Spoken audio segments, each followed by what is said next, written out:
Hello, I am going to do the solution to the problem you posted. I'm sorry I don't have a projector, so you can't really see me while I am presenting the code. But here is my code. Need to focus it a little bit. Okay, so the first line is the include iOS stream. So this indicates that we're going to have an input and output in our code. So we're going to get inputs from our user, and then we want to output something.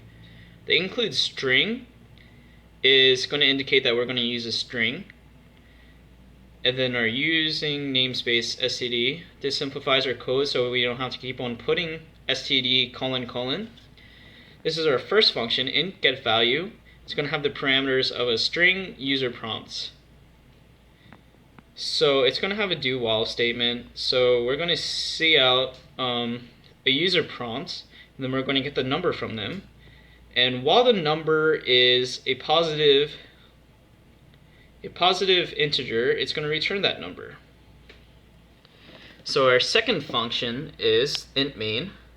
So it has int number, int n is going to equal to get value, and then we're going to have input how many different numbers you would like to evaluate. So this is coming from our first function. The int odd, the int even, the int positive, the int negative, they're all zeros. This is to indicate that we're going to count upwards by +1 to know which numbers are odd, even, or positive, or negative in the set of numbers that we're going to get from the user. And the int I is going to be for our for loop to count those numbers later on. I'm going to explain. So the first thing we have is a for loop, which has int I is equal to 0, I is less than n, then I plus plus. So this means that we're going to get a value from int n from the user prompt. So let's say they put 3 from this user prompt. It's going to count it 3 times. And then it's going to count this cout, input your number 3 times. So we have a cout, input your number. It's going to get a number value, a number integer. And then we're going to test that number that we get if it's going to be even, odd, or positive, or negative. So in our first if statement, it says number divisible by 2 is equal to 0. And if this statement is correct, that means it's an even number. So even is equal to even plus 1. So that plus 1 is to count upwards of how many even numbers we have in the set that the user is going to answer. So we have an else if the number is divisible by 2 but not equal to 0, it's automatically going to be an odd number. So we add plus 1 to indicate that it's an odd number and that we're going to count upwards. So I'm going to scroll down.